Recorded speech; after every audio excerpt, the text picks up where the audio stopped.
à tous et à toutes. Ça marche, oui? Bon.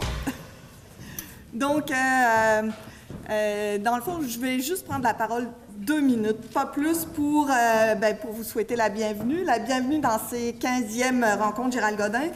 Marie-Josée Lévesque, qui est avec un autre conférencier, et moi-même, Anne Deray, on est vraiment très heureuse de vous accueillir ce matin là, pour cette semaine qui cherche à nous faire réfléchir à l'ère numérique dans laquelle nous vivons, qu'on le veuille ou pas. On veut prendre une sorte de pause une pause de nos habitudes, en fait, pour nous regarder, pour nous observer, pour mieux nous comprendre. Et vous allez rencontrer, donc, cette semaine, des invités impliqués, des spécialistes dans leur domaine, des spécialistes engagés, des cinéastes, des artistes inspirés, qui tous ensemble, en fait, vont nous aider, sans doute, ou en tout cas, on l'espère, à mieux comprendre l'ère dans laquelle on vit, cette réalité du numérique, qui, malheureusement, en fin de semaine, a lié la réalité de la Nouvelle-Zélande à celle du Québec. Là, vous excuserez la prof de politique qui déborde un petit peu, mais quand même, c'est... puisque, donc, celui qui a perpétré cette tuerie en Nouvelle-Zélande a été inspiré par celui qui a commis celle de la mosquée de Québec. Donc, c'est quand même... c'est toute une époque que nous vivons. Avant de laisser la place à cette première conférence, je voulais vraiment souligner la participation précieuse, nécessaire, vitale, en fait, de tout l'ensemble de la communauté du Cégep. Ces conférences, cette semaine d'activité, elle serait impossible, impensable, sans que tout le monde mette la main à la pâte. Tout le monde, vos enseignants, évidemment, vos enseignantes, mais aussi tout le personnel du Cégep là, pour toutes les questions logistiques, la salle Pauline Julien qui nous offre toujours une aide précieuse. Cette année aussi, les étudiants, puisque l'association étudiante a organisé des conférences, mais a aussi financé plusieurs conférences. Je veux aussi souligner les anciennes sont parmi nous. Vous allez voir tout au long de la semaine plusieurs anciens étudiants de GG qui reviennent, qui ont développé des expertises, qui travaillent dans des domaines dont ils viennent nous parler aujourd'hui parce que c'est pertinent pour cette semaine d'activité. Dernier point, vous le savez, le nerf de la guerre, c'est l'argent. Donc, je voulais aussi remercier ceux qui permettent que les RGG existent, donc qui nous permettent de financer cette semaine d'activité-là. La direction du Cégep, évidemment, qui nous soutient financièrement, qui nous apporte aussi un support logistique. Le ministère de l'Éducation qui nous octroie une subvention. La Fondation du Cégep Gérald Godin, les éditions Vaudreuil qui financent les passeports que vous avez entre les mains, qui nous commanditent des impressions. Et les étudiants et étudiantes qui ont littéralement adopté, financé 3 conférences cette année. Ce qu'on espère, sincèrement, c'est que cette semaine saura d'abord vous plaire, d'abord vous faire réfléchir, vous inspirer, nous inspirer, puisque c'est aussi un peu pour nous qu'on fait ça quand même. On pense aussi à nous. Et donc, je vais laisser la place à Jessica Rassi. Et je vous souhaite une excellente semaine des rencontres, Gérald Godin.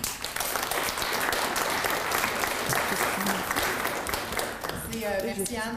Merci à Anne et à Marie-Josée pour d'avoir organisé cette semaine-là. Et j'aimerais à mon tour vous souhaiter la bienvenue aux rencontres Gérald Godin. J'aimerais aussi souhaiter la bienvenue à Mme Jessica Rassi, qui est notre invitée. La conférence, j'en suis certaine, va être stimulante, stimulante et enrichissante à l'image de la semaine des rencontres Gérald Godin, où le numérique va être à l'honneur.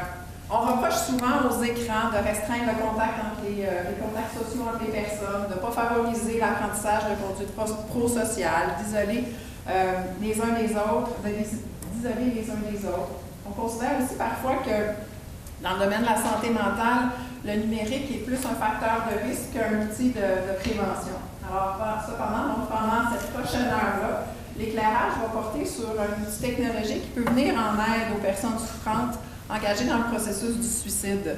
Alors, cette conférence va nous permettre donc d'en apprendre plus sur le thème du suicide et de la prévention. Cette conférence est présentée par Mme Jessica Rassi, qui est professeur à l'École des sciences infirmières de la Faculté de médecine et des sciences de la santé de l'Université de Sherbrooke, au campus de Longueuil. Et c'est dans le cadre de son doctorat qu'elle a obtenu en 2017 que Mme Rassi a justement regardé comment les outils technologiques de l'information et des communications pouvaient donc venir en aide aux adolescents ayant un risque suicidaire. Auparavant, elle a travaillé en pédopsychiatrie à l'hôpital Rivière-des-Prairies. Et c'est sans doute ça qui a nourri ses intérêts de recherche au cours du processus de suicide, des mesures d'aide et d'éthique. Donc, la conférence d'1 heure est suivie par une période de questions. Alors, pendant cette conférence-là, pensez à certaines questions, interrogations que vous pourriez avoir. Et donc, j'arrête et je cède la parole à Mme Rassi. Bonne conférence. Merci.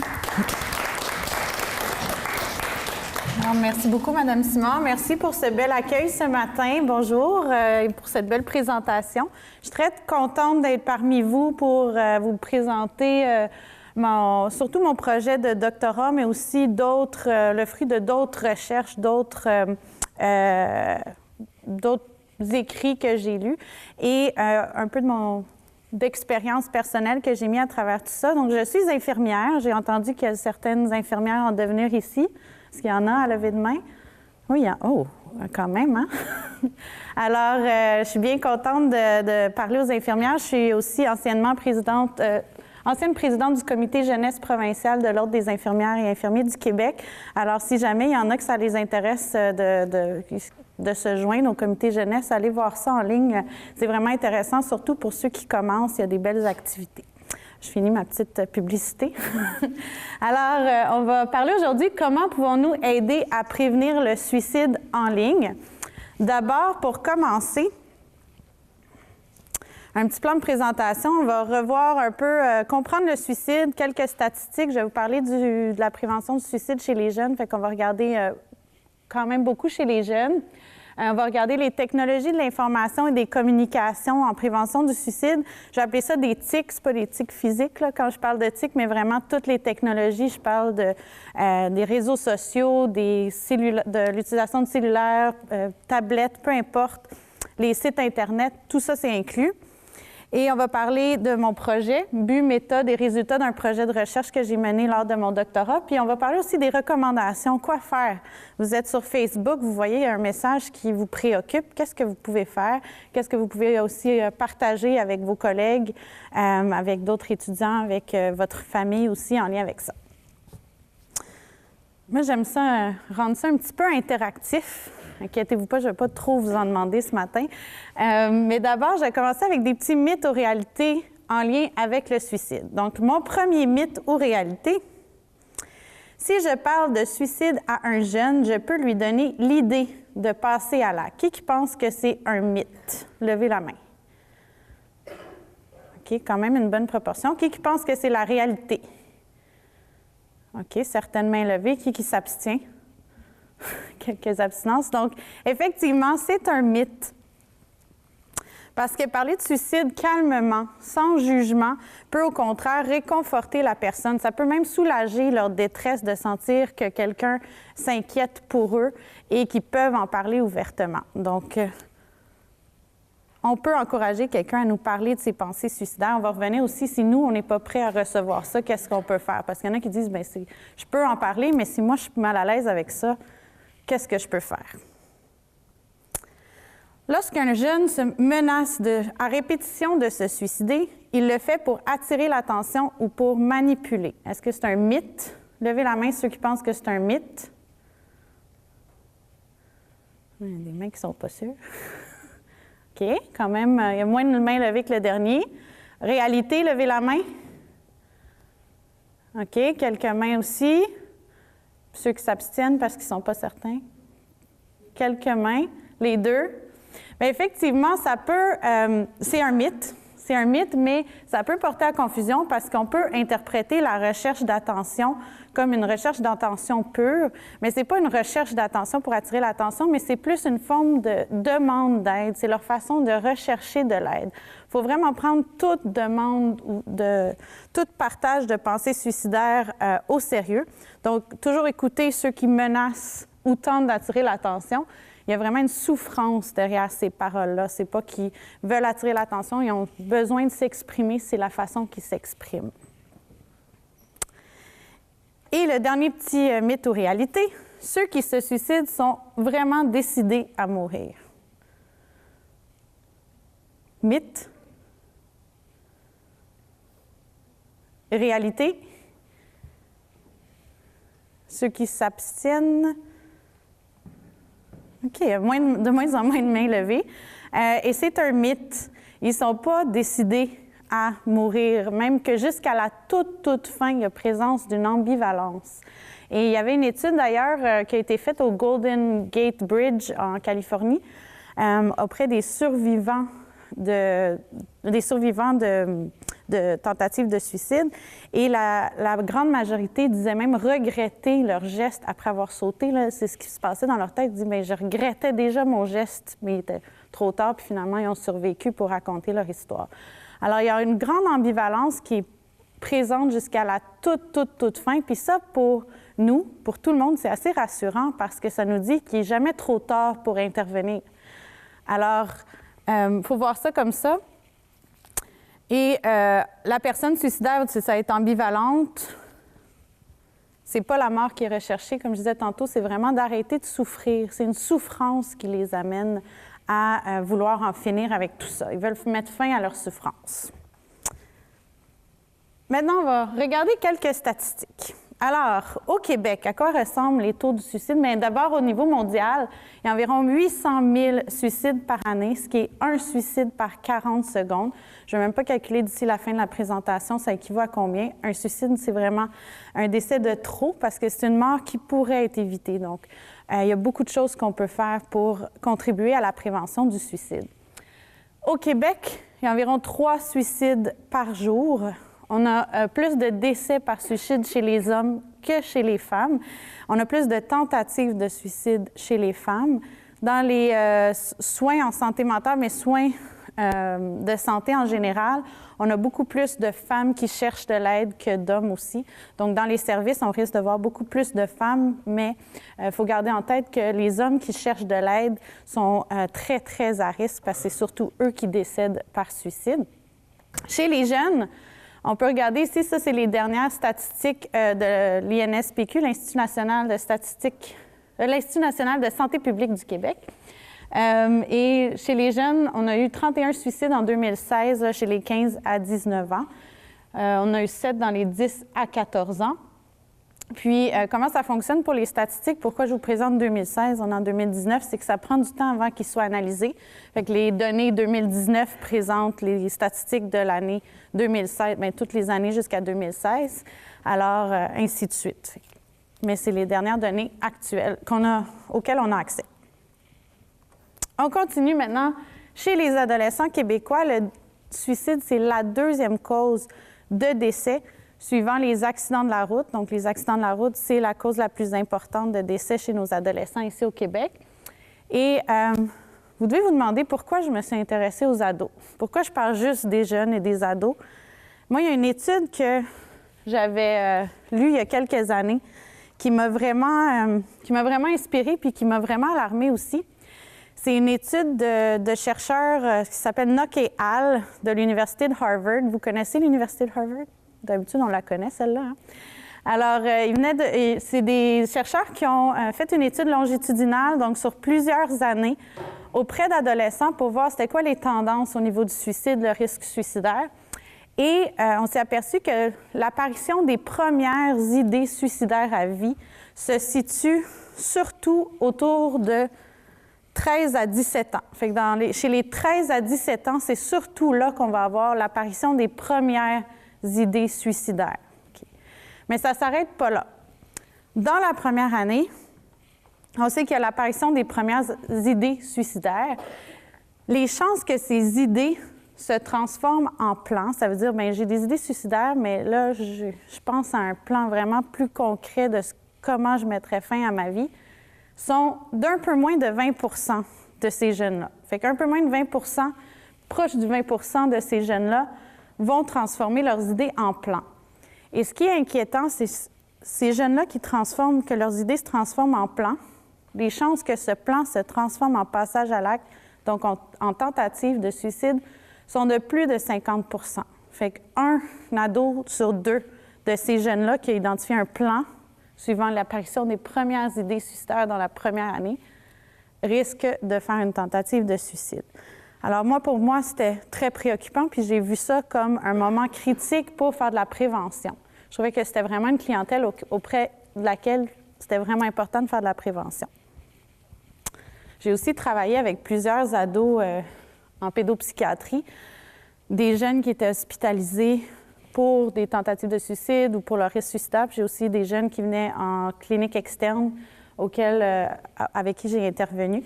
Puis, il y a beaucoup d'espoir avec cette clientèle-là. Ça, c'est un aspect de ma pratique personnelle là, qui m'intéressait, c'est qu'on peut facilement transmettre de l'espoir et il y a beaucoup de choses qu'on peut faire avec eux.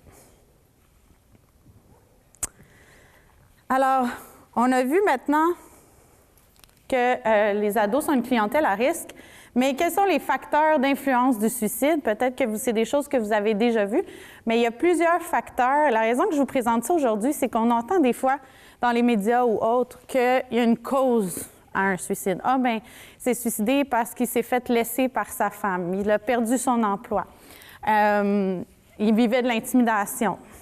Alors oui, souvent, on va avoir un facteur qui va précipiter le geste, qui est le passage à l'acte, mais ce n'est pas une cause à effet. Le suicide, c'est très multifactoriel. Alors, il y a des facteurs tant individuels de la personne. Pourquoi deux personnes qui vivent exactement la même chose ou des choses très, très semblables, il y en a une qui ne pense jamais au suicide, puis pour l'autre, c'est vraiment la seule solution envisagée dans sa tête. Mais c'est la perception aussi que la personne va avoir et plusieurs facteurs personnels qui vont influencer sa façon de voir les choses. Son entourage immédiat, réseau de soutien, sa famille et son environnement global, la société, l'accès à de l'aide. Est-ce que c'est mal vu, le suicide? Où est-ce qu'elle est? Ou au contraire, où c'est vu comme un péché mortel de se suicider? Ou est-ce que c'est quelque chose qui est socialement accepté? Ça a une influence aussi sur la personne. Donc, ce que ça veut dire, si c'est multifactoriel, il n'y a pas une intervention, une solution au problème. Et c'est là que nous, les professionnels de la santé, on va travailler et les intervenants aussi psychosociaux, les centres de prévention du suicide vont tenter d'attaquer tous ces facteurs-là selon leur niveau d'importance et niveau de priorité. Fait qu'on va intervenir à plusieurs niveaux. Facteurs de risque ou de protection. Je ne sais pas si c'est quelque chose que vous connaissez, les facteurs de risque et de protection. Je vais y aller quand même assez rapidement. Mais en gros, chaque personne a des facteurs qui augmentent son risque de passage à l'acte et qui diminuent. Ça, c'est les facteurs de protection. Le risque de passage à l'acte, c'est comme une balance. Hein? Alors, plus j'ai des facteurs d'un côté, mais ce n'est pas juste la quantité, mais le poids de chaque facteur.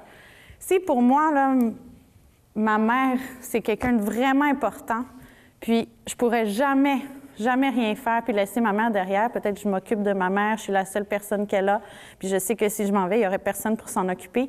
Puis ça, ce facteur-là est vraiment important pour moi, mais ça pourrait peut-être m'empêcher de passer à l'acte, ce facteur-là, malgré que j'ai plein de facteurs de risque.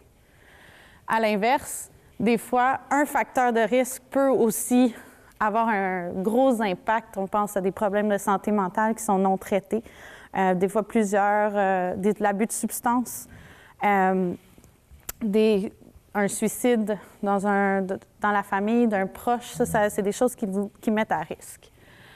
Dans les différents facteurs de risque, on a les facteurs qui sont prédisposants. Fait que ça, c'est là-dedans qu'on va impliquer tous les problèmes de santé mentale, l'abus, la violence. C'est des facteurs qui sont liés à l'histoire de vie de la personne qui va les rendre plus vulnérables. On a des facteurs qui contribuent au risque suicidaire, qui accentue le niveau de risque à un moment précis. Fait que ça, c'est tout ce qui est abus de substances, manque de ressources, manque d'accessibilité aux ressources. J'ai été chercher de l'aide, je suis sur une liste d'attente, ça ne me donne rien. Alors, c'est des choses qui peuvent contribuer. Et les facteurs précipitants, souvent ce qu'on identifie comme étant la cause, mais qui n'est pas tout à fait la cause, hein, c'est comme le bout de l'iceberg, il y a tout le reste en dessous, tous les autres facteurs, mais on voit parfois juste le facteur précipitant. C'est la goutte qui fait déborder le verre. Et ça peut être des peines d'amour. Chez les adolescents, première peine d'amour, c'est la fin du monde. Je ne vais jamais retrouver personne. Alors ça fait déborder le verre, ça peut être aussi des conflits familiaux, ça peut être un échec. J'ai déjà eu une jeune fille, tout allait bien, puis elle avait certaines vulnérabilités, puis c'était un échec à un examen de maths en secondaire 4. Ça, là, elle n'était pas capable de l'accepter. J'ai dit, si tu savais les échecs que j'ai eus en maths au secondaire, puis je m'en suis remis. Non, j'ai pas dit ça. Mais alors, des fois, la perception qu'on peut avoir versus la perception de la personne, c'est là l'importance de toujours se mettre dans la peau de la personne, comment elle le vit, et pas nous regarder d'un point de vue externe. Alors, tout ça va contribuer vraiment au risque suicidaire de la personne. Et bien sûr, on ne peut pas aller plus loin sans parler d'un des facteurs, un facteur les plus importants, qui est le trouble dépressif. Le trouble dépressif, il y a plusieurs recherches qui confirment que près de 90% des personnes qui décèdent par suicide avaient des symptômes dépressifs. Fait que c'est quand même un facteur de risque qui est très important. Avec ça, il y a l'abus de substances. Quand on mixe les deux, là, c'est un cocktail explosif. Si on a des symptômes dépressifs et on consomme de l'alcool, on consomme de la drogue, ça augmente le risque d'impulsivité, puis ça fait en sorte que le passage à l'acte est plus imminent. Il y a d'autres facteurs de risque aussi chez les jeunes, dont les troubles de comportement perturbateurs, troubles d'anxiété. On voit aussi TDAH de plus en plus avec le niveau d'impulsivité. Donc, à garder en tête. Maintenant, qu'en est-il de la recherche d'aide par l'éthique? Bien, d'abord, c'est sûr, je pourrais vous parler de recherche d'aide, mais je vais devoir cibler parce que sinon je resterai ici trop longtemps. Alors aujourd'hui, je vais vraiment vous parler de recherche d'aide par l'éthique, les technologies de l'information et des communications. Alors la recherche d'aide, c'est vraiment un élément clé en prévention du suicide. C'est vraiment important de promouvoir la recherche d'aide. Si vous êtes inquiet pour quelqu'un, de les aider à chercher de l'aide parce que c'est vraiment avec ça que la personne risque de mieux s'en sortir. Et parallèlement, on sait que les jeunes utilisent beaucoup l'éthique. Ça vous surprend, ça, que les jeunes sont sur l'éthique? Surtout la semaine passée, il y avait Facebook et Instagram là, qui étaient inaccessibles. C'était quoi, 1 heure? Je pense que c'était la fin du monde. Ça fait le tour du monde, comme quoi c'était un désastre. Alors, l'éthique, c'est très, très présent chez les jeunes. D'ailleurs, si jamais vous connaissez des jeunes qui utilisent zéro technologie, moi, j'aimerais ça les interviewer. Je suis juste curieuse comment ils font dans le monde d'aujourd'hui. Mais ça, c'est un tout autre sujet. Alors, l'augmentation de l'utilisation d'éthique par les ados, mais on sait aussi qu'il y a une augmentation des comportements de recherche d'aide par les technologies chez les ados, surtout en santé mentale. C'est bien moins gênant d'aller demander à Google c'est quoi une dépression, c'est quoi un trouble bipolaire, que d'aller le demander à quelqu'un, surtout pas un professionnel de la santé. Quand on est un jeune adolescent, des fois, c'est beaucoup plus facile que d'aller vers un professionnel ou vers un intervenant, un prof, un parent, un ami. Et on sait aussi, malheureusement, que plus les ados ont un risque suicidaire qui est élevé, plus ils ont tendance à se tourner vers l'éthique et moins vers la recherche d'aide en personne. Alors, on a quand même une grande proportion de jeunes qui sont sur l'éthique.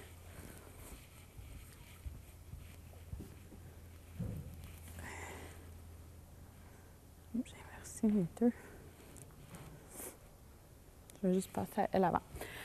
Quand je parle d'éthique, juste pour parler le même langage, là, ceux que j'ai dans ma tête, c'est très large. Il y a les sites Internet d'information et de ressources. Il y a les outils de communication. Et par outils de communication, j'inclus les réseaux sociaux, courriels, le clavardage, vidéos en ligne, YouTube ou autres, les forums de communication en ligne, les mondes virtuels où est-ce qu'on se crée un avatar, le téléphone. Oui, j'inclus le vrai téléphone qui est presque plus utilisé par les jeunes pour la recherche d'aide, plus les textos maintenant, Messenger et tout ça, Instagram, Snapchat. Donc, tout ça est inclus dans les technologies, ainsi que les outils d'auto-formation. Il n'y en a pas énormément encore qui proviennent du Québec. Des outils d'auto-formation, c'est d'aller, exemple, travailler sur soi-même en ligne à travers des programmes. Pour s'améliorer au niveau de sa santé mentale. Il y en a, mais pas qui sont partis d'ici. Il y en a quelques-uns. Ça commence, puis dans la prochaine année, je pense que ça va vraiment ressortir beaucoup, parce que j'en connais plusieurs qui sont en cours, mais c'est encore au tout début par rapport à ça. Mais c'est quoi les avantages d'une bonne recherche d'aide en ligne? Alors, pourquoi on devrait s'intéresser à une recherche d'aide en ligne? Les études montrent que ça permet d'améliorer la compréhension du problème. Fait qu'en allant sur Internet, chercher pourquoi j'ai des idées suicidaires, pourquoi je me sens pas bien, pourquoi je pleure à tous les jours, pourquoi je me sens déprimée, pourquoi je me sens irritable, fâchée, frustrée. Peu importe ce qu'on écrit ou on demande à Google, il y a toujours une réponse. Hein? Alors, ça nous permet de mieux comprendre ce qu'on vit et comprendre notre problème. Ça permet aussi de mieux connaître les ressources qui sont disponibles, surtout à travers des témoignages là, de jeunes, chez les jeunes que j'ai rencontrés. Ils vont me dire, ah bien, quand j'ai lu le témoignage de telle personne en ligne, ça m'a fait réaliser qu'elle est allée voir un professionnel de la santé quelconque et ça l'avait vraiment aidé d'en parler. Fait que là, ça m'a dit, ah bien, peut-être que moi, je devrais faire ça. Il y en a une autre qui a dit, bien, moi, j'ai texté tel jeune puis ça m'a aidé. Fait que, ah, OK, peut-être que ça serait une option pour moi. Fait qu'on connaît un peu plus les ressources d'aide. Et en connaissant un peu mieux ce qu'on a, les ressources d'aide, puis quand on sait que c'est pas le cancer, hein, parce que Google, tout ce qu'on lui demande, ça sort cancer, bien là, ça nous donne souvent un meilleur sentiment de compétence de faire face au problème, de l'affronter. Et en faisant ça, bien, ça risque d'augmenter les chances d'aller consulter un professionnel, de chercher de l'aide professionnelle et de débuter un traitement si c'est nécessaire. Ce n'est pas toujours nécessaire, mais ça pourrait augmenter les chances de commencer un traitement. Pourtant, au Québec, selon les dernières statistiques qui ont été publiées en 2018, il y a très peu de technologies en prévention du suicide. Heureusement, entre autres, l'Association québécoise de prévention du suicide travaille en ce moment, pendant qu'on se parle, sur la stratégie numérique. Ils vont tous transformer là, leurs réseaux sociaux pour vraiment mieux répondre aux besoins technologiques en prévention du suicide. Alors ça va voir le jour prochainement, là, je suis sûre dans les prochains mois, vers la prochaine année, fait que ça risque de changer énormément. Mais à ce jour, il n'y a pas énormément. On sait qu'il y a beaucoup de sites Internet. Il y a de la formation en ligne, surtout pour les professionnels, moins pour la population en général, mais il y en a. Et clavardage texto à 4 puis courriel à 13 Fait que c'est ça le portrait des stratégies en prévention du suicide par l'éthique. C'est pas énorme. Alors, sachant tout ça, moi, pour mon projet de doctorat, je voulais vraiment mieux comprendre comment ça se passe chez les jeunes. Alors, c'est quoi l'utilisation des tics que faisaient les adolescents à risque de suicide? Qu'est-ce qu'ils cherchaient? Comment on peut les aider à la recherche d'aide? Et est-ce que la recherche d'aide reflète la recherche d'aide conventionnelle, puis est-ce qu'elle est efficace? Fait que je voulais vraiment tout comprendre là, par rapport à ça. Ce qui m'a amené au but de mon étude. Le but de mon étude, c'était de comprendre le processus de recherche d'aide. Fait que c'est un processus, comment ils s'y prennent pour chercher de l'aide chez des ados qui ont un risque suicidaire. Et moi, petite parenthèse, quand j'étais jeune infirmière, ou même pas étudiante infirmière, je me suis dit, jamais de ma vie, je vais faire de la recherche. Quand on me disait le mot recherche, je voyais un monsieur, je ne sais pas pourquoi c'était un monsieur dans ma tête, avec des lunettes, un sarrau blanc, puis qui avait des tubes, puis qui faisait des expériences. Pour moi, c'était ça, la recherche. Puis je me voyais jamais me rendre là. Moi, je voulais pratiquer sur le terrain. Et à travers mon intérêt pour, entre autres, la prévention du suicide, ça m'a comme amené là. Parce que j'ai découvert un peu à travers les cours aussi c'est quoi de la recherche, c'est pas juste le petit monsieur dans les laboratoires, qu'il y a d'autres types de recherche, puis je vais vous présenter un type de recherche, entre autres, qualitative. Mais j'ai découvert qu'il y a des recherches qui me parlent plus, qui sont vraiment plus en lien avec ce que je souhaite apprendre puis ce que je souhaite développer dans la pratique infirmière puis dans l'amélioration des connaissances. Puis mon sujet, c'était justement quand j'ai été confrontée à la réalité quand j'étais infirmière. J'étais avec des jeunes et on s'intéressait peu ou pas du tout à leur utilisation des technologies quand on faisait leur évaluation du risque suicidaire. Et j'ai 2 patients qui me viennent en tête. Il y en a un que lui, il ne voulait pas me parler. Rien à faire. Dès qu'on parlait de quoi que ce soit, il devenait complètement muet. C'était un jeune garçon je pense qu'il avait autour de 15 ans. Et il n'allait pas bien parce que j'étais en santé mentale en clinique externe. Fait que pour qu'ils se rendent, puis c'était une clinique externe de 3e ligne, fait que pour qu'ils se rendent là, c'est parce que ça allait vraiment pas bien. Et ils ne voulaient pas parler. Et j'ai eu l'idée de faire semblant qu'on se textait. Parce qu'il était beaucoup sur son cellulaire, ce jeune-là. Fait que j'ai dit, regarde, on va pas se parler. Je vais faire semblant que je te texte, je vais l'écrire, je te passe la feuille. Je peux même me tourner si tu veux pas, je regarde pendant que tu penses, puis on va se parler comme ça à la plage, juste essayer. Et effectivement, on a commencé à se texter comme ça, puis ça a fonctionné. Là, il a dévoilé certaines choses que je suis sûre que ça aurait pris des mois avant qu'il dévoile verbalement, parce qu'il n'était pas à l'aise de le dire verbalement. Puis là, j'ai dit, oh, les technologies, c'est important. Il faut s'adapter un peu aux jeunes, surtout aux jeunes qui sont en souffrance comme ça. Et d'un autre côté, j'avais une jeune fille qui, elle me dit, Jessica, tu vas voir, la semaine prochaine, il va y avoir une autre patiente qui va être hospitalisée pour tentative de suicide. Puis, j'avais un côté de moi qui ne voulait pas trop poser de questions pour pas qu'elle se mêle à l'histoire, parce que la jeune était déjà, elle, qui n'allait pas bien, mais c'était une jeune qui m'expliquait tout sans que je lui demande. Et elle a continué en disant, ben oui, je l'ai vu sur Facebook qu'elle allait vraiment pas bien, fait que je suis sûre qu'elle va être hospitalisée. Alors, effectivement, la semaine d'après, on a reçu cette jeune-là qui était hospitalisée pour une tentative de suicide. Et là, je me suis dit, mon Dieu, qu'on aurait pu faire de la prévention avant que ça se rende là, si on utilisait davantage l'éthique dans notre évaluation. Fait que ça, c'est 2 exemples parmi tant d'autres, puis je suis sûre que vous aussi, vous en avez des exemples qui m'ont amené à vraiment vouloir m'intéresser à ce sujet-là. Qu'est-ce que j'ai fait? J'ai fait une recherche qualitative qui s'appelle la théorisation ancrée. Je n'irai pas dans un gros cours théorique sur c'est quoi, mais en gros, qu'est-ce que ça fait dans la vie, une théorisation ancrée et une recherche qualitative? C'est qu'on part vraiment de l'expérience terrain des personnes. Je ne suis pas là à lire tout ce qu'il y a sur le suicide puis tenter de l'appliquer. Au contraire, je pars d'entrevues avec les patients, avec les jeunes de 13 à 17 ans à risque de suicide qui sont hospitalisés ou en clinique externe. Et je leur demandais à eux comment ils cherchent de l'aide par les technologies. Et juste pour vous donner une idée comment ça se déroulait, mes entrevues, d'abord, c'était environ 60 à 90 minutes, 1 heure, 1 heure et demie. Je leur demandais leur consentement. Il y avait un questionnaire juste avec quelques informations, leur nom, leur âge, leur sexe et leur utilisation d'éthique. Il y avait un guide d'entrevue que j'utilisais. Je leur demandais des questions comme « Comment es-tu arrivé jusqu'ici? Qu'est-ce que la recherche d'aide pour toi? Quoi ou qu'est-ce qui a été le plus aidant? » Ensuite, je leur présentais une vignette clinique qui était tirée du General Help Seeking Questionnaire. Et c'est une vignette qui parlait d'une jeune fille qui avait des idées suicidaires et qui avait un plan. Et j'arrêtais là parce qu'il y a d'autres choses dans le questionnaire, mais je prenais juste cette vignette-là. Puis je leur disais, si tu te retrouvais dans la même situation, puis ils s'étaient tous déjà retrouvés dans cette situation-là, mais je l'approchais comme ça. Si tu t'étais déjà trouvé si tu te retrouverais dans cette situation-là, comment chercherais-tu de l'aide par les technologies? Et là, il me disait, bien, j'irais sur Google. OK, j'avais un laptop avec moi, j'avais un cell, j'avais tout, j'étais prête. Je leur passais mon laptop, je dis, bien, montre-moi comment tu le ferais.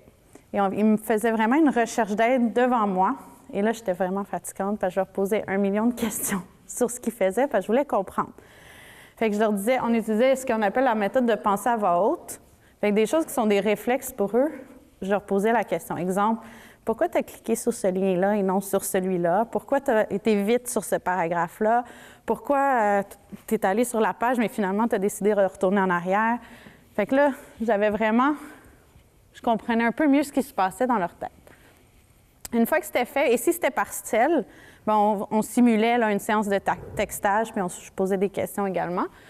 Puis après ça, on finissait avec le reste du questionnaire. Le questionnaire, c'était une mise en situation, puis après, il y avait la question, si tu te retrouves dans la même situation que cette jeune fille-là, quelles sont les chances que tu cherches de l'aide d'une des sources suivantes? Là, il y avait plein de sources énumérées.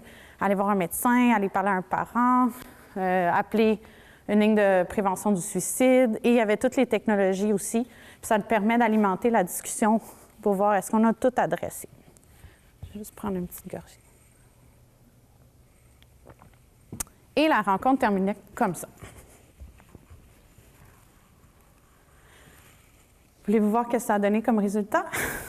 Alors, les participants à l'étude, j'ai rencontré 15 adolescents. Vous allez voir, il y a plus en rose, c'est les adolescentes. en bleu les adolescents, puis en vert, j'avais une personne transgenre. Ça ne m'a pas surpris parce que le risque suicidaire chez les personnes transgenres est quand même très élevé. Et il y avait plus de filles dans les services que les garçons, mais ça aussi, on le sait, c'est dans les statistiques qu'on connaît, comme je vous ai dit au départ. Et comment je suis arrivée à 15, on a en recherche qualitative ce qu'on appelle la saturation théorique. La saturation théorique, ce que c'est que je fais une entrevue avec une jeune, un ou une jeune, puis à partir de cette entrevue-là, juste pour vous donner un exemple, 1 heure d'entrevue va être transcrite. Fait qu'1 heure d'entrevue, ça prend environ 8 heures à transcrire parce qu'on écrit mot pour mot tout ce qu'on a dit pendant l'entrevue. Ça fait une 30aine de pages. Et cette 30aine de pages-là, on l'analyse à partir de logiciels. Il y a différentes façons, là. Mais moi, c'est à partir d'un logiciel qui s'appelle NVivo. J'analysais tout ce qu'on se disait, puis je faisais ressortir des thèmes. Puis là, jusqu'à temps que ces thèmes-là m'amènent à une espèce de théorie ou de processus.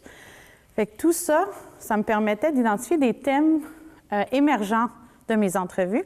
Et d'une entrevue à l'autre, je regardais si les thèmes étaient pareils ou différents ou comment ça se pouvait se passer chez les jeunes, jusqu'au point où toutes les nouvelles entrevues, ça faisait juste confirmer ce que j'avais déjà. Fait qu'il n'y avait pas de nouvelles données ou de nouvelles informations que je n'avais pas évaluées. Ça rentrait dans quelque chose que j'avais déjà. Et c'est ça qu'on appelle la saturation. Ça sature au niveau théorique. Okay? Je sais que c'est très technique, mais ça, juste pour vous expliquer. Mon premier objectif de recherche, je voulais décrire l'utilisation des TIC qui étaient utilisés par les jeunes.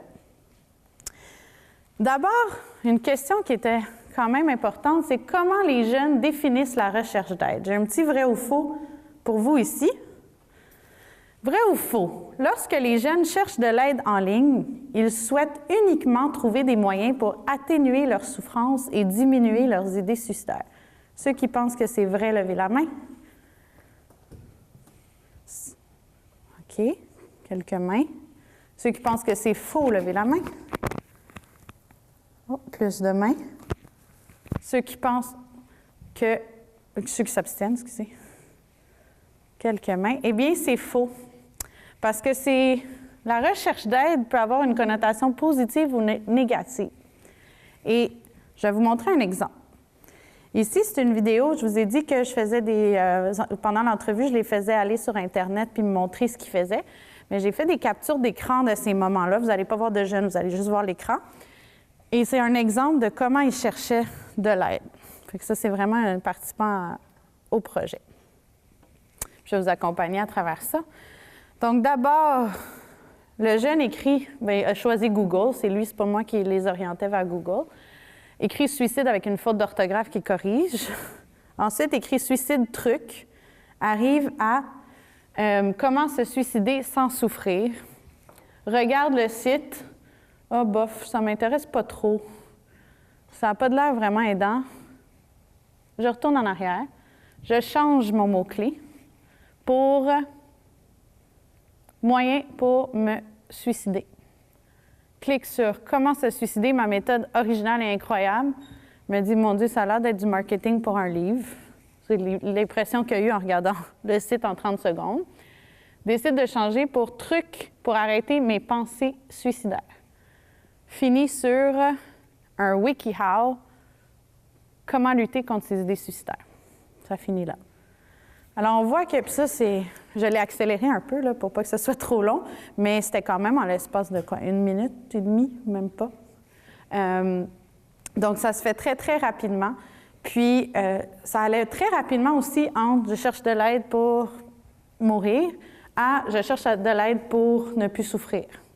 On voyait que, je vous parlais d'ambivalence au début, là, cette ambivalence-là aussi est présente dans la recherche d'aide en ligne.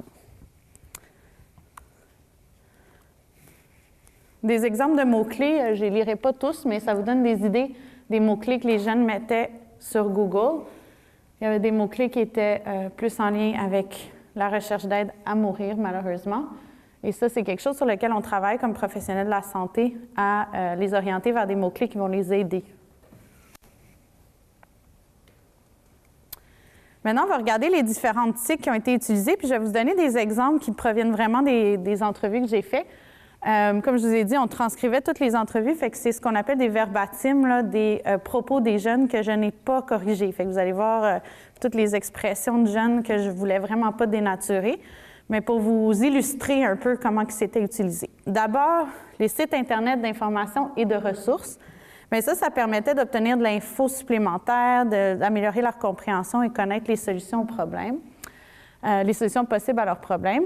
À la fin, ici, vous pouvez voir le P2 F16, c'est les caractéristiques des participants. P, c'est pour participants, 2, c'est le nombre que je leur donnais. Mais F16, c'est pour filles 16 ans. Puis vous allez sûrement vous apercevoir qu'il y a plus de filles, parce que j'avais plus de filles dans mes participants. Alors, on a une jeune fille ici qui disait « J'aime beaucoup ça, aller sur les sites Internet pour me renseigner ou pour voir. » C'est pour ça que j'utilise beaucoup ça. Je vais lire, puis ça m'aide. Puis elle me parlait que c'était juste lire. Quand elle allait pas bien, elle allait chercher de l'information, elle lisait différentes choses, puis ça la soulageait. Je vais utiliser des choses, ça c'est une autre jeune, je vais utiliser des choses qui me parlent vraiment dans ces sites-là, comme aller au forum et tout ça. Il y a parfois aussi des quiz pour savoir peut-être que tu as ça. Si tu as des points vraiment hauts, c'est pas confirmation à 100 %, mais c'est plus une sorte d'avertissement. Tu devrais aller au docteur pour en savoir plus. Elle prenait des quiz en ligne qui n'étaient pas des quiz professionnels. Elle prenait ça n'importe où, là, de style de revue de filles, là. Et pour elle, ça lui donnait un son de cloche sur comment je vais cette semaine. Elle comparait dans sa semaine, puis quand ça allait vraiment pas bien, elle dit « Oh, je devrais peut-être aller voir mon médecin. » Elle utilisait ça. Ensuite, dans les outils de communication, le téléphone, comme je vous disais tantôt, très peu utilisé pour appeler, surtout quand c'est en lien avec la santé mentale et des idées suicidaires. Si je ne peux pas les texter, je ne les appellerai pas. Ça, c'était une jeune qui disait de ses amis, là, si je peux pas, là, je ne suis pas capable de texter, moi, je ne prendrai pas le téléphone puis appeler. Il y a quelqu'un qui est allé plus loin en disant, bien, j'ai déjà appelé par téléphone à tel jeune, mais ça, j'haïssais ça, parce que je sentais que tout le monde dans la maison pouvait m'entendre. Et fait que finalement, j'ai fini par faire des textos. Et tel jeune offre la possibilité de faire des textos, fait que c'était aidant pour cette jeune-là, mais s'il n'offrait pas la possibilité, j'ai demandé, puis s'il n'offrait pas cette possibilité-là, elle dit « je pense que j'aurais juste terminé ça là ». Alors, d'où l'importance d'adapter les services. Forum de communication, la première chose que je ferais, j'irais sur des forums. J'irais voir ce que les gens en penseraient. J'irais pas poster ma vie sur un forum, j'irais pas poser une question sur un forum, j'irais juste voir qu'est-ce que d'autres personnes ont demandé sur le forum et quelles étaient les réponses qu'ils ont reçues.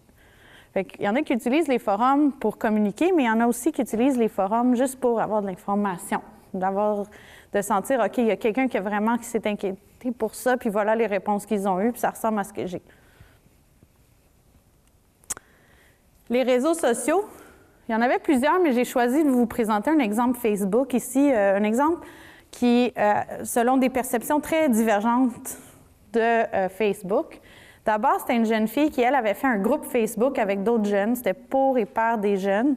Et quand je dis jeunes, je parle toujours en bas de 18 ans parce que moi, c'était des 13 à 17 ans. Et elle disait, bien, mettons, on faisait des statuts Facebook. Fait que, mettons, des textes sur la dépression, puis tout. Puis on pouvait exprimer aussi, genre, nos pensées, qu'on allait mal, puis tout. Puis, mettons, les gens, on leur disait qu'ils pouvaient venir parler s'il y avait quelque chose. Ils venaient nous parler à la page. Ils nous parlaient de leurs problèmes. On essayait de leur donner des trucs pour qu'ils se sentent mieux. Il y en avait même qui étaient sur le bord de se suicider, puis tout, genre, en tout cas. C'est comme ça qu'elle me parlait, comme si ça fait partie de sa vie de tous les jours. Ce qui est inquiétant, parce qu'on se dit, elle avait l'impression de les aider, mais ça ne veut pas dire que c'était vraiment nécessairement aidant.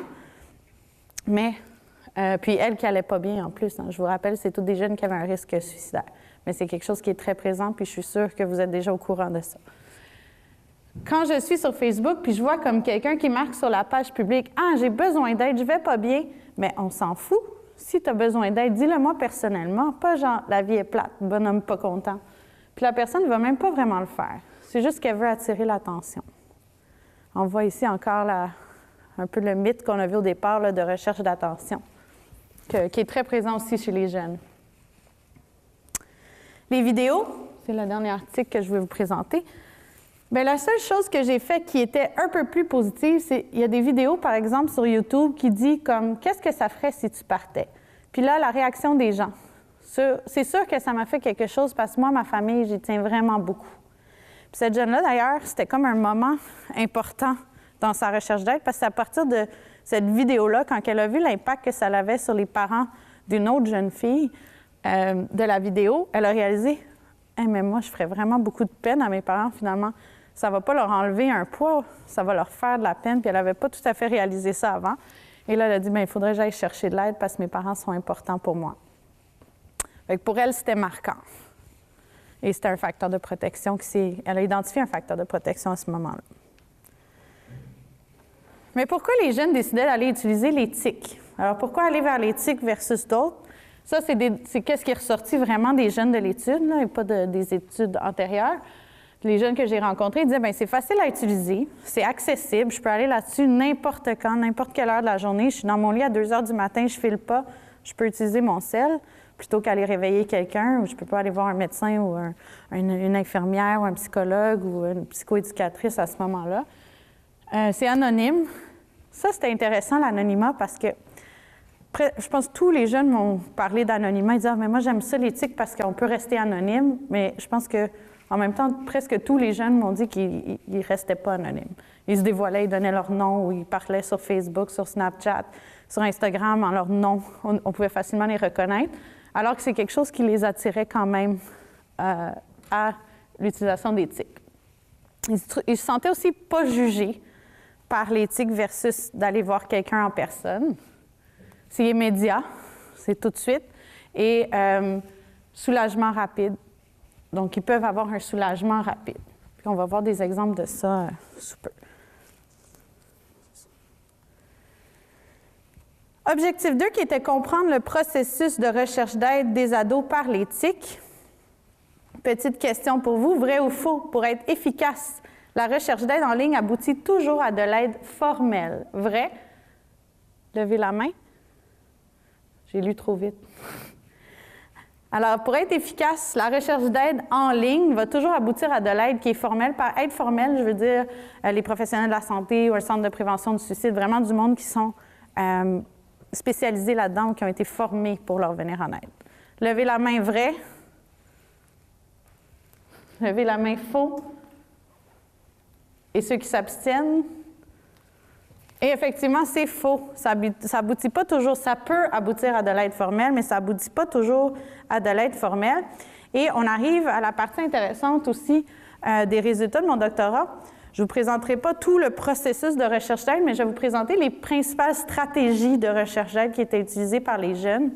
Et les jeunes me décrivaient qu'avant d'utiliser ces stratégies-là, c'est qu'ils ressentaient une espèce de noyade d'émotions. Ils vivaient quelque chose à l'intérieur, puis ils avaient besoin de quelque chose, puis ces stratégies-là les aidaient à aller se sortir de cette noyade d'émotions. Dans les différentes stratégies, il y avait se distraire. Donc, la distraction, un exemple, un jeune garçon ici disait « Quand je me sens triste à propos de la vie, je vais sur des sites parce que je trouve quelque chose d'autre à faire et ça va mieux. » Dans les exemples de distraction, il y avait beaucoup les vidéos YouTube. Il y avait une jeune fille, elle me parlait de vidéos de chats. Elle dit, moi, à chaque fois que je ne vais pas bien, je vais voir des vidéos de chats, puis on dirait que ça me fait du bien. Il y en a d'autres, c'est leur newsfeed sur Facebook. Ils se promenaient là-dessus pour changer les idées.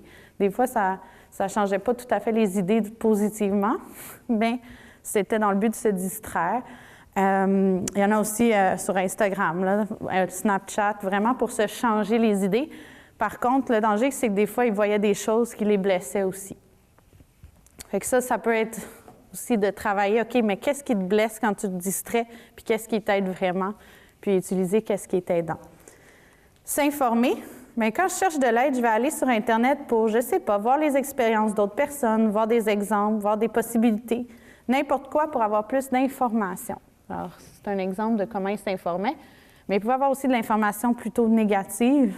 Bien, j'ai trouvé comme plein de moyens de comment se suicider, le nombre de pilules à prendre sur Internet. Puis, il disait qu'avec ce nombre de pilules-là, ça pourrait te faire mourir, dans le fond. Malheureusement, cette jeune fille-là avait vraiment utilisé l'information dans sa vie personnelle et s'est ramassée à l'hôpital suite à ça. Donc, il y a des répercussions qui peuvent être négatives. Mais tout le monde, il n'y a aucune personne de l'étude qui est décédée. Tout le monde a eu de l'aide et s'est remis de leur situation. Se dévoiler, j'ai décidé plutôt de m'exprimer en texte. Alors, c'est pour ça que j'ai écrit des textes de comment je me sentais, pourquoi je vis ça. J'avais des questions incorporées dans ces textes-là que j'ai appliquées. J'ai mis ça sur des forums d'aide en santé mentale. Fait que de partager son expérience, elle, ça lui faisait du bien. Alors que d'autres, le dévoilement était un peu plus négatif. À un moment donné, j'ai vraiment écrit sur Facebook, puis je voulais vraiment mourir. Puis là, elle a appelé ma mère, elle étant son amie. Alors, son amie a eu un bon réflexe, elle a appelé sa mère. Puis là, elle est venue chez moi, puis ça a fini avec la police, puis tout. Alors, malheureusement, ça s'est rendu à la police parce que la jeune ne voulait pas aller à l'hôpital à ce moment-là. Fait qu'il y a eu la police qui l'a accompagnée jusqu'à l'urgence. Mais l'amie a eu le bon réflexe là, d'appeler la mère, puis elle avait accès à la mère à ce moment-là. Aider les autres. Ça, c'est quelque chose qui est ressorti vraiment beaucoup. Chez toutes les jeunes qui eux-mêmes n'allaient pas bien, ça leur faisait du bien d'aider les autres, plus que de se faire aider par les autres. Par exemple, tu sais, moi, si quelqu'un m'écrivait ça, ça me ferait rien dans le fond. Mais on dirait que l'écrire aux autres, ça m'aidait. Puis d'aider, que ce soit en les écrivant, en utilisant les tics là, pour venir en aide par des forums ou tout, ça leur procurait une certaine valorisation qui les aidait là, à passer au travers.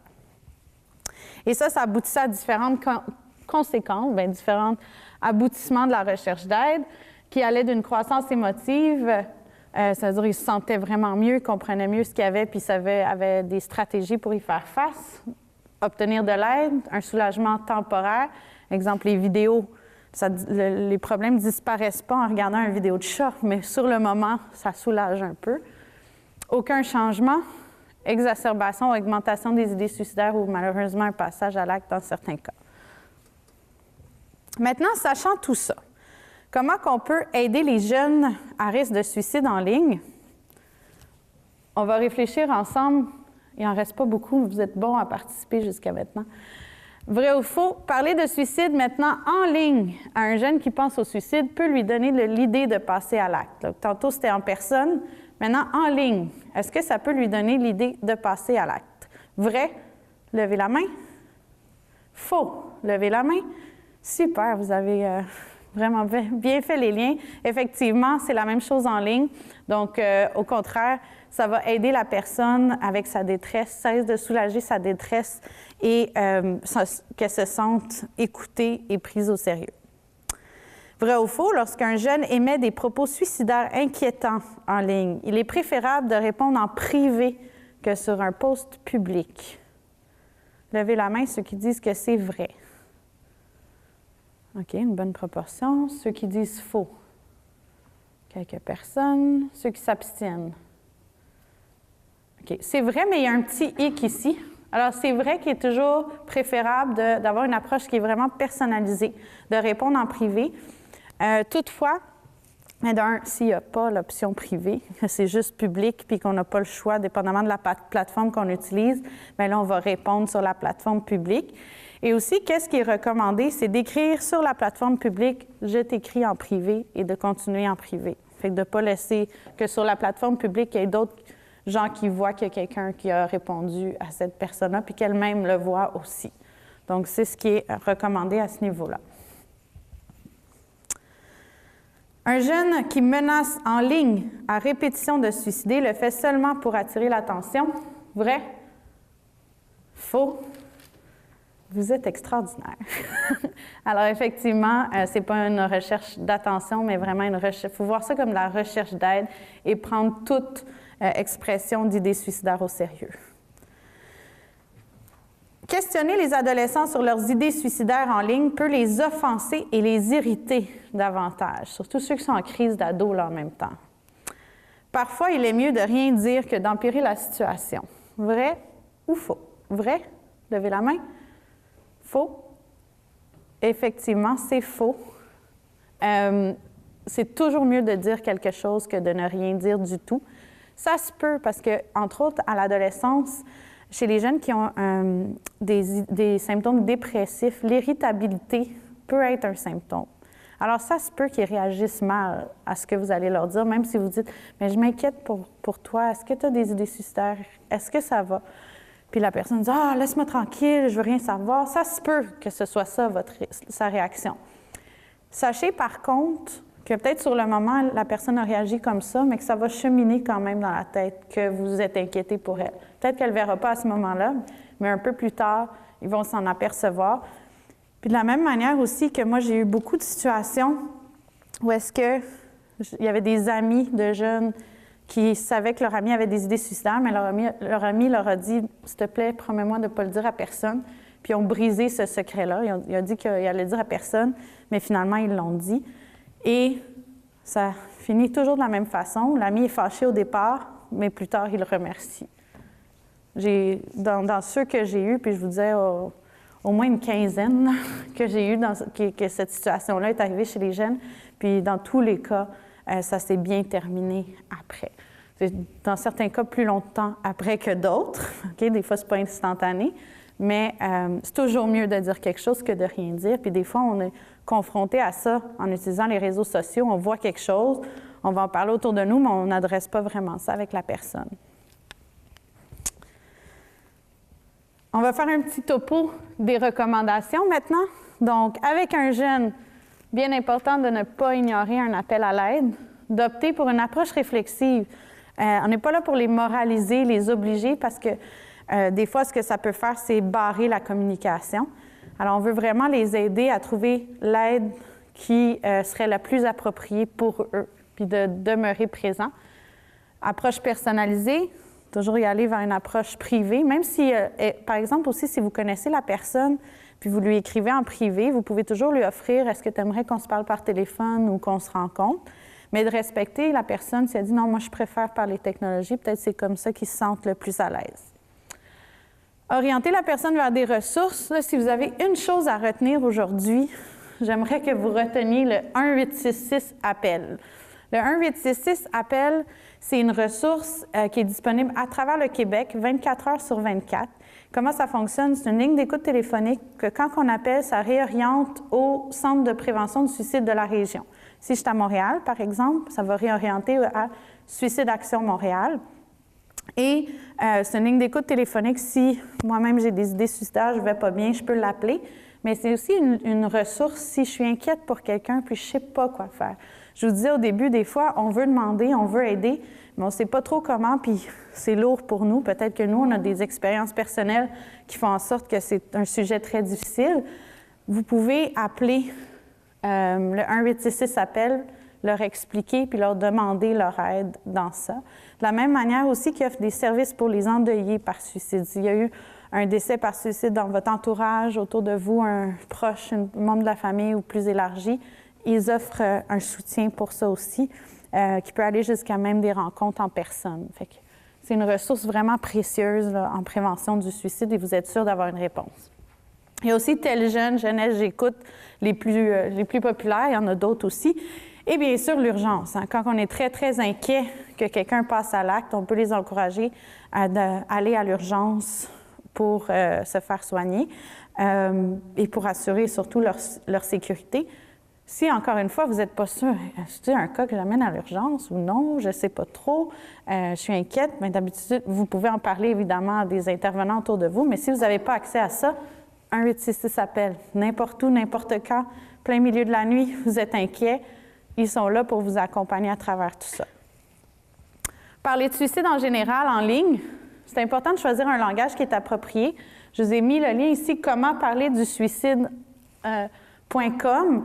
Vous pouvez aussi juste faire comment parler de suicide sur Google, puis ça arrive à le site de l'Association québécoise de prévention du suicide, puis il donne des exemples de qu'est-ce que vous pouvez dire, comment vous pouvez parler à quelqu'un si vous inquiétez pour eux, aussi de comment partager des nouvelles sur Facebook pour que ça augmente pas le risque d'autres personnes. Parce qu'il faut garder en tête aussi, des fois, on peut partager des choses que nous, on est triste pour la personne, mais qu'on est correct, mais pour d'autres personnes, ça peut être difficile à voir.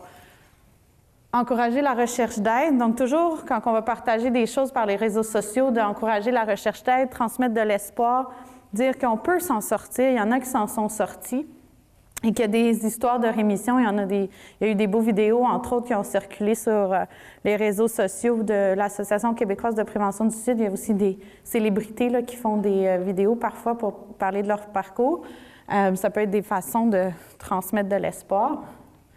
Éviter la stigmatisation. pas blâmer la personne ou blâmer des facteurs que cette personne peut avoir qui fait en sorte qu'elle a passé à l'acte. Et mettre un lien vers des ressources, ça, je l'ai vu souvent, il y a des gens qui vont mettre des ressources, ils ont des bonnes intentions, mais ce n'est pas des ressources qui fonctionnent au Québec. Faire attention, si vous mettez des liens vers des ressources, j'ai déjà vu certains qui ont mis pour l'Australie, pour les États-Unis, fait que c'était bien intentionné, mais c'est pas accessible pour nous, fait que pensez à ça, parce que quelqu'un qui va pas bien, faire des efforts supplémentaires pour trouver des ressources, c'est exigeant. Alors que s'ils peuvent juste cliquer, puis là, ils voient ça, mais ça risque peut-être de l'aider dans sa recherche d'aide. Et une ressource, pour terminer, je ne sais pas si vous êtes familier avec ça, mais il y a si vous êtes inquiet pour vous-même ou pour quelqu'un ici au Cégep, il y a le soutien psychosocial. Mme Caroline Labelle, je ne sais pas si Mme Labelle est dans la salle, mais OK. Mais qui est disponible pour vous. Vous pouvez prendre un rendez-vous là, à partir des informations fournies sur le site Internet. C'est facilement accessible. J'y ai accédé sans connaître les services, puis Mme Labelle m'a confirmé que effectivement, c'est la bonne place pour aller chercher de l'aide si vous en avez besoin. N'hésitez pas. Oui. Oui. Des professionnels, des profs qui ont été formés pour offrir de l'aide ou en tout cas diriger les personnes vers des ressources appropriées. Alors, ils sont aussi dans le sujet. Oui, ça c'est très aidant aussi d'avoir ces sentinelles-là. Des fois, c'est sur le bureau, c'est sur le logo de la forme du prof ou des personnes. Et c'est vrai que ça pourrait être plus visible. Là. C'est un pour laquelle il y en a au cégep habituellement, même s'ils ne sont pas visibles, ils sont pareils. Alors voilà, sur ce, j'aimerais terminer en disant que la prévention du suicide a quand même eu des belles répercussions. On a des taux qui sont quand même stables dans les dernières années au Québec. Fait que je pense que toutes les initiatives portent fruit. Les taux sont quand même encore, selon moi, toujours trop élevés. Puis je pense qu'il faut continuer en ce sens. Puis je pense que tout l'apport des technologies peut vraiment aider. Il y a des dangers à l'utilisation des technologies, mais on ne peut pas non plus se fermer les yeux à l'utilisation des technologies. Les jeunes utilisent tous les technologies, ils vont y aller, peu importe si on aime ça ou non. Alors, je pense qu'on va être ouvert à ça. Sur ce, je vous remercie beaucoup pour votre attention. Merci beaucoup. C'était une conférence très agréable qui a montré plusieurs volets à cette dimension-là, ce processus suicidaire-là, à la recherche aussi. Parenthèse, ceux qui font le cours du PMSH en sciences humaines, vous avez une belle illustration de recherche qualitative et c'est ce que vous faites en même temps en ce moment. Alors, c'est vraiment une belle occasion de voir comment est-ce que ça peut être mené une recherche en sciences, en soins infirmiers, mais donc il y a une petite part en sciences humaines aussi. Pour tout le monde dans la salle, est-ce qu'il y a des commentaires, des questions? Oui, j'ai lu une recherche récemment que depuis 2012, le taux de dépression de d'anxiété chez les jeunes est en hausse. Ça, c'est comme clairement quand la technologie envers les jeunes a été de plus en plus utilisée avec les téléphones, les réseaux sociaux. Est-ce que vous pensez que l'utilisation excessive de technologies informatiques comme les écrans, c'est ça qui est une des plus grosses causes de dépression et de santé mentale qui ne va pas bien chez les jeunes? Oui, bien, c'est une excellente question. Je sais qu'il y a beaucoup d'études qui ont démontré un lien entre la cyberdépendance et le risque suicidaire, la dépression et l'anxiété. Fait qu'effectivement, ça a un impact.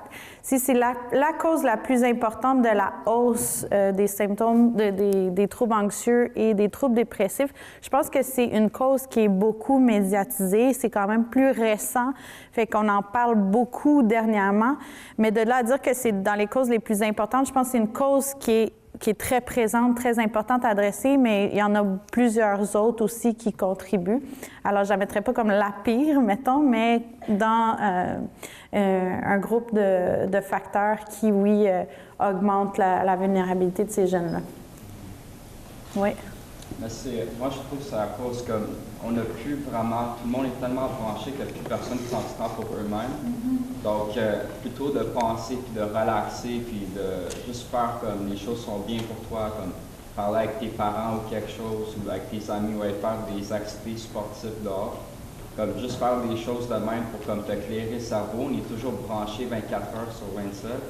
Puis c'est comme on met jamais off sur notre tête. Puis ça, c'est comme on est dans un loop destructif, puis on n'arrête pas, puis on continue, puis c'est comme rendu une drogue quasiment. Aller sur son téléphone. Plus personne n'est capable de juste mettre son téléphone de côté puis de se parler comme des vrais humains. Puis je pense, moi je crois fortement que ça c'est comme un gros enjeu pour les adolescents de notre génération. Tout à fait, je suis très d'accord. Puis d'ailleurs, dans les interventions qu'on fait, on retourne à la base de OK, au souper, est-ce qu'on peut se prévoir un 15 minutes pour se parler avec ses parents, moi, j'avais entre autres fait dans mon projet de maîtrise, j'avais travaillé sur les facteurs de protection du suicide chez les ados, puis les soupers en famille étaient ressortis comme étant très, très aidants dans la diminution du risque suicidaire. Encore pas une cause à effet, mais parmi plusieurs facteurs, celui-là avait beaucoup d'influence. Et la communication à table pendant ce souper en famille-là, c'était sans les cellulaires. Alors, je pense qu'il y a des choses qu'on pourra améliorer. Il y a au niveau de la communication, il faut comme réapprendre à vivre en dehors de la technologie. Puis je pense que ça va être des choses sur lesquelles beaucoup de recherches aussi vont se pencher. Puis les interventions déjà ont commencé en ce sens. Et ça a un impact à très haut niveau, effectivement. Merci. Oui. Vous avez parlé du fait que les ressources en ligne peuvent aider les gens à comprendre leurs problèmes, leur fournir de l'information. Est-ce que vous pensez qu'il y a un danger que cette accessibilité à l'information fasse en sorte qu'il y a beaucoup de jeunes qui virent à l'autodiagnostic à la place de trouver de l'information qui est non professionnelle, puis ce genre de oui, c'est très présent, là, le nombre de fois que j'ai eu des patients qui arrivent. Bien, moi, j'ai tous les symptômes selon le DSM. J'ai avec les exemples à l'appui, c'est s'auto-diagnostique beaucoup. C'est sûr que ils vont s'auto-diagnostiquer de quelque chose qui n'est pas tout à fait le cas dans plusieurs des scénarios. Mais en même temps, si c'est ça qui va les amener à aller chercher de l'aide, mais moi, je me dis c'est quand même un pas dans une bonne direction. S'ils pensent qu'ils ont quelque chose, puis ça va les amener à dire « OK, je ne vais pas bien, il faudrait que j'aille chercher de l'aide », et que ça les amène vers un professionnel de la santé, pour moi, c'est un pas dans une bonne direction. Mais effectivement, l'autodiagnostic, c'est très, très, très fréquent dans tous les domaines, pas juste la santé mentale, mais surtout la santé mentale, vu que c'est un sujet qui demeure quand même assez tabou et stigmatisé pour certaines personnes. Fait que ça peut amener à ça. Mais c'est quelque chose que les recherches, on ne peut pas s'auto-diagnostiquer en ligne. On ne va jamais amener... je sais qu'il y en a qui ont fait des recherches là-dessus, sur est-ce qu'on peut tout faire en ligne sans rencontrer un professionnel de la santé. Ça ne sera pas suffisant là, juste d'utiliser la technologie pour faire cette évaluation-là. Il faut l'évaluation d'un professionnel conjointement à l'utilisation des technologies. Est-ce que la manière que les informations sont présentées dans les ressources peut aider à diminuer le taux de panique par rapport à j'ai ci, j'ai ça, versus juste encourager de l'aide, formation qui est moins disponible? Oui, mais il y a des guidelines, des recommandations sur comment présenter les données, entre autres en prévention du suicide, de toujours présenter des ressources, la façon qu'on parle du suicide, un peu comme je vous ai dit, le lien là, de l'Association québécoise de prévention du suicide partage ces recommandations-là, mais dans tous les domaines, il y a des recommandations par rapport à ça. L'Internet, par contre, c'est gros, fait qu'on a des sites professionnels, on en a des moins bons, des sites qui sont faits par monsieur, madame, tout le monde, qui n'ont pas toujours des sources fiables. Mais je pense que l'esprit critique des jeunes est de plus en plus fort, d'être capable d'identifier des sources qui sont fiables versus non fiables. En tout cas, avec les jeunes, je me rappelle quand je faisais mes entrevues avec eux puis qu'ils allaient sur Internet, ils disaient « Ah, ben gars, ça, c'est le gouvernement du Québec, fait qu'on est correct, c'est fiable. Ah, ça, c'est un site pas rapport, fait qu'on va... Je vais lire, mais en tout cas, c'est peut-être pas la meilleure information. Puis, qu'est-ce qui est aidant, c'est quand il y a des témoignages. Ça, C'est vraiment le témoignage qui risque d'aider la personne. C'est pas une recherche scientifique, mais vraiment du vécu qui aide les personnes aussi. Merci. Des questions? Des commentaires? Oui? Si quelqu'un, par exemple, ne veut pas se faire aider, comme on dit, on essaie de l'aider, on lui parle beaucoup et tout ça, mais il ne veut rien savoir. Est-ce qu'il faut que je pense à faire à quelqu'un? Oui, dans les cas où la personne ne veut pas se faire aider du tout, on a tout essayé, on essaye des choses, puis la personne rejette complètement le tout, il y a différentes options. D'abord, c'est de voir à quel point on est inquiet pour la personne. Moi, je vous recommande encore une fois le 1-866 appel qui peuvent vous accompagner selon ce cas-là. Alors, ils vont vous accompagner, poser des questions, peuvent vous suggérer certaines choses, peuvent aussi y aller en fonction des signaux de la personne. Est-ce qu'on a vraiment raison de s'inquiéter? Est-ce qu'il faudrait y aller vers une hospitalisation comme immédiate parce que la personne est vraiment en danger pour elle-même? Ou est-ce qu'au contraire, on peut essayer d'autres choses entre-temps? Fait qu'ils peuvent vous accompagner là-dedans. C'est sûr qu'il y a des cas que les personnes refusent complètement de l'aide. Puis je pense que la meilleure approche d'avoir, c'est de rester présent, continuer à leur montrer qu'on est inquiet puis qu'on est là s'ils ont besoin de nous, puis faire notre possible dans la situation. Oui?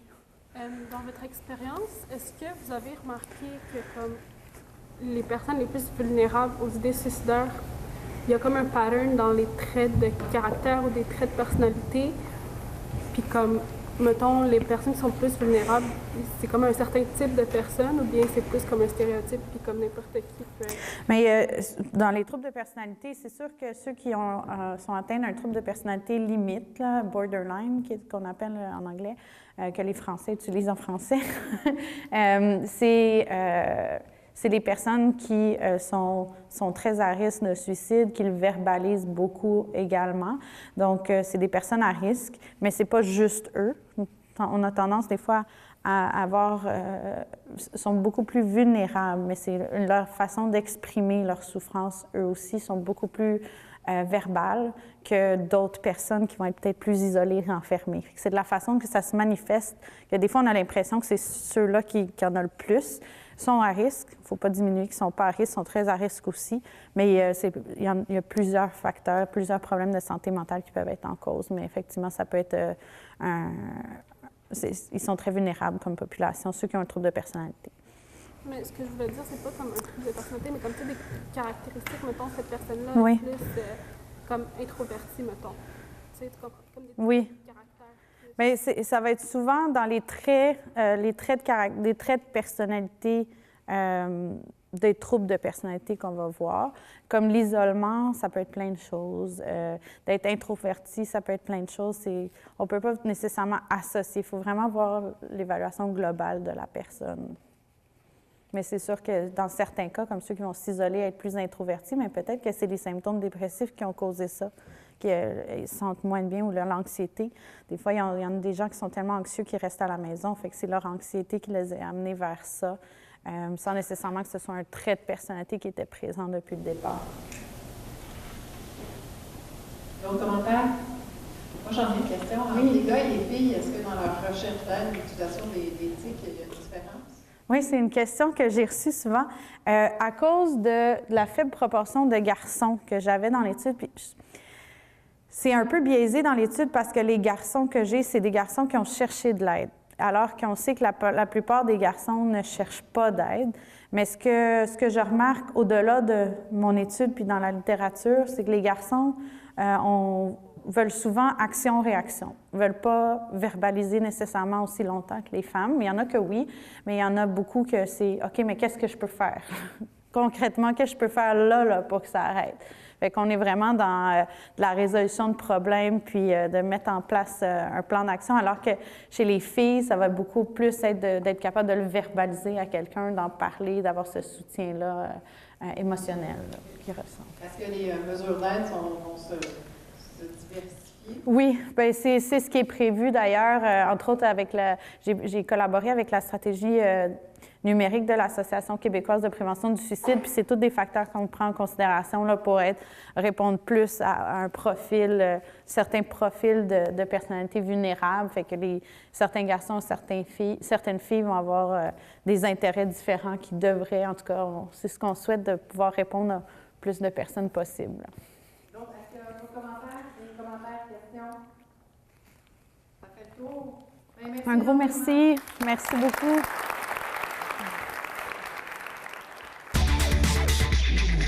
Je suis avec Jessica Rassi. Vous venez de faire une excellente conférence comment prévenir le suicide en ligne ou comment le milieu en ligne peut justement aider ou aiguiller. Expliquez-moi un peu la pertinence de faire une telle conférence dans un cégep comme Gérald-Godin. Mais je pense que les jeunes au cégep sont déjà très à l'affût de ce problème, même si on ne veut pas toujours se l'avouer. La prévention du suicide, ça se fait partout dans les cégeps, dans les écoles. Les jeunes ont souvent des difficultés à en parler, à s'ouvrir à d'autres jeunes, puis à connaître vraiment les ressources. Des fois, ils vont garder ça entre eux, puis je pense que c'est un milieu vraiment idéal pour faire de la prévention, puis pour leur faire connaître là, toutes les opportunités qu'il peut y avoir en ligne, parce qu'on voit beaucoup les dangers, mais il y a beaucoup d'opportunités aussi de prévention en ligne. Vous expliquez à travers vos recherches que vous avez fait comment que aujourd'hui la jeunesse va beaucoup utiliser le milieu et de ne pas sous-estimer l'impact, pas nécessairement négatif, mais positif, comment ça peut devenir un outil pour trouver l'information quand on est un peu ambivalent ou on connaît quelqu'un peut-être qui voudrait se suicider ou nous-mêmes. Oui, je veux votre question. En fait, comment que suivre quelqu'un qui s'exprime sur Facebook ou quelqu'un qui s'exprime via les textos, comment que ça devient un outil ou puis qu'il ne faut pas sous-estimer. C'est un peu le sujet de votre recherche. Oui, effectivement. C'est, dans le fond, c'est qu'on voit beaucoup de choses parfois en ligne, des propos inquiétants, des textes, des images inquiétantes, et on ne sait pas trop quoi faire avec ça. Des fois, on se ferme les yeux, on voit tellement de choses en ligne qu'on n'y porte pas plus attention. Des fois, on est très inquiet, puis on ne sait pas comment dire la bonne chose ou comment s'y prendre par les technologies. Puis une des choses importantes là, à retenir, c'est quand on s'inquiète pour quelqu'un, de ne pas hésiter à approcher cette personne-là. Si on ne sait pas comment s'y prendre, il y a des ressources, entre autres le site de l'Association québécoise de prévention du suicide. Il y a commentparlerdesuicide.com qui nous accompagne là, pour mieux adresser ça en ligne avec les jeunes ou avec les adultes aussi. Là, mais moi, je parle beaucoup des jeunes. Et de ne pas se fermer les yeux à ça. Je pense que c'est vraiment important. D'être à l'écoute, d'offrir de l'aide, les encourager à chercher de l'aide aussi. Merci beaucoup. Merci à vous. Je suis avec les deux co-organisatrices, Marie-Josée et Anne, excusez-moi, qui ont mis en place les rencontres GG, les grandes rencontres GG, une série de conférences qui se déroulent tout au long de la semaine. Quels sont un peu les objectifs de cet événement? Entre autres, c'est de sortir nos élèves de la classe et de poursuivre des réflexions, en fait, qui souvent sont amorcées dans nos classes, dans nos différentes disciplines, parce que beaucoup de programmes, presque tous les programmes du cégep, même la formation générale, embarquent avec nous. Puis on essaie de choisir à chaque année une thématique assez large, rassembleuse, et qui fait que dans chacune de nos disciplines d'enseignement, on invite des conférenciers qui vont pousser plus loin certaines de nos réflexions, nos enjeux. Et là, cette année, c'est la 15e édition et on a un thème assez spécial. Oui, c'est l'ère numérique, l'apprivoiser ou lui résister. Donc, en fait, l'idée, c'est de réfléchir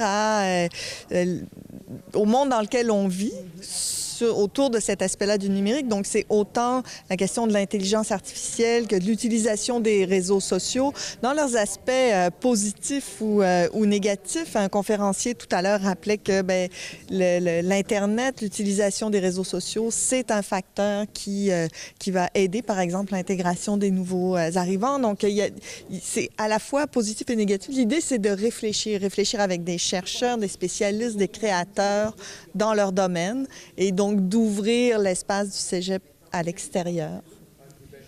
C'est bien parce que le numérique, l'outil du numérique est utilisé dans tous les secteurs maintenant. Et eux, au cégep, les étudiants l'utilisent à même leur cours. Là. Oui, donc c'est prendre quand même une pause. On sort de notre routine de prof aussi. C'est ça les rencontres Gérald Godin qui étaient auparavant les semaines des sciences humaines ou des journées multiculturelles. C'est pour ça que c'est une 15e année, même si ça fait pas 15 ans qu'on utilise ce nom-là. Mais l'idée, c'est vraiment de sortir de notre routine, de déstabiliser tout le monde, aussi bien les étudiants que les profs, parce que nous aussi, on en profite, on écoute ces conférenciers-là, puis ça nous amène ailleurs dans nos réflexions, dans nos enseignements, en tout cas pour... Et c'est aussi, si je m'abuse, ouvert au public qui désire ce... Oui. Le cégep est ouvert pendant cette semaine-là, donc on souhaite... faire profiter, en fait. Une belle façon de découvrir le cégep. C'est une belle aventure que vous proposez à la communauté cette semaine. Merci, bravo. Merci. Merci.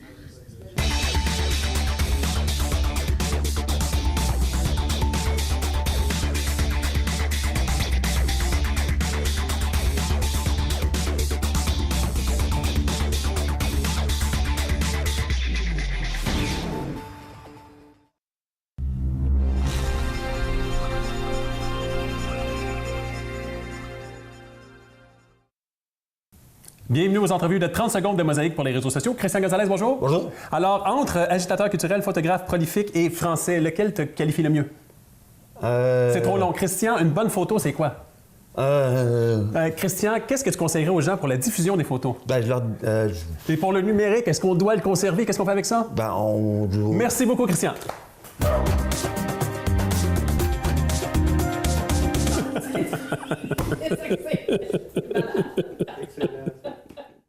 C'est sûr.tv présente Mosaïque, un survol de notre panorama culturel régional.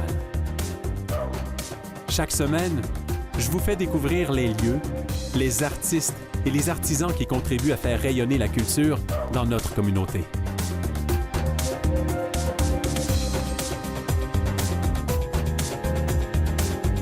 Mosaïque, à ne pas manquer. Sur les ondes de C'est sûr.tv.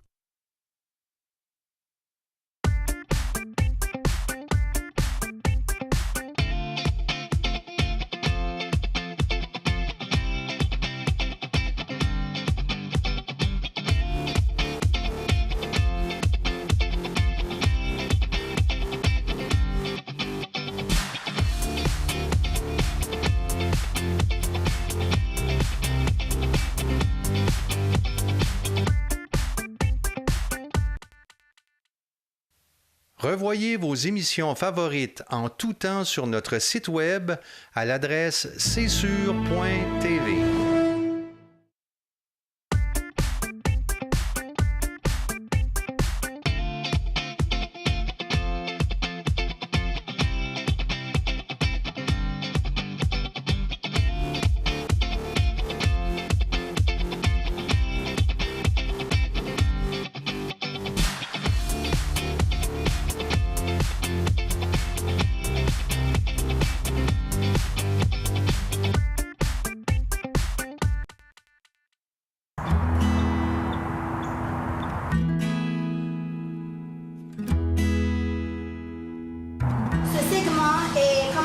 Par Ricardo.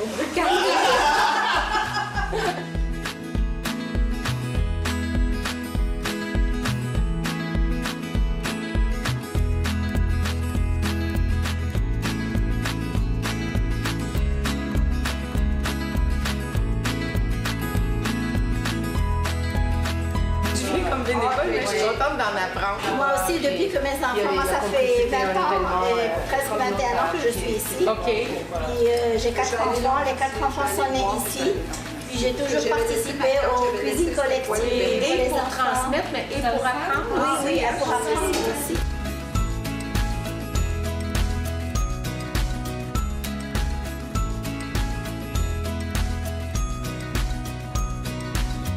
C'est un couscous marocain qu'on prépare aujourd'hui. En Palestine ou en Liban, ils préparent le couscous plus comme salade. Oui. Nous, c'est plus comme plat principal. Vous ne pourrez pas dire, j'ai jamais rien fait pour vous, c'est moi qui m'occupe des oignons. C'est correct, j'ai pas mis mon mascara ce matin. J'ai pas mis mon full make-up. pour ça, moi, je ne voulais pas toucher au... À ce qu'il paraît, c'est mon pâté chinois est le meilleur de Laval. De Laval? De Laval. Oui, parce qu'avec Marlène qui est à Vaudreuil, je ne voudrais pas entrer en compétition, donc je préfère dire de Laval.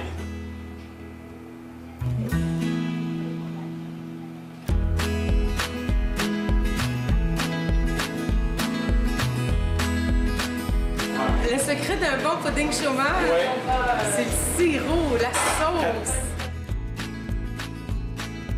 Le pudding au chômage, c'est un gâteau blanc simple, mais par-dessus, on y verse une sauce chaude avant de mettre au four. Quand le pudding chômage va sortir du four, la sauce va être sous le gâteau. As-tu déjà mangé ça?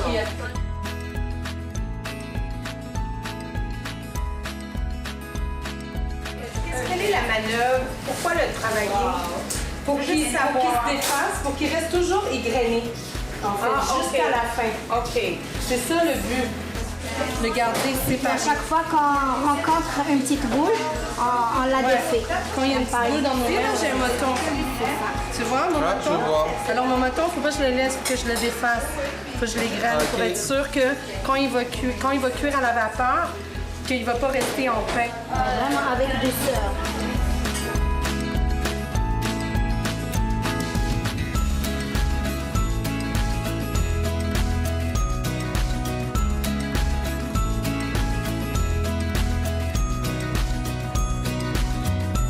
Vous êtes trop loin, approchez un petit peu.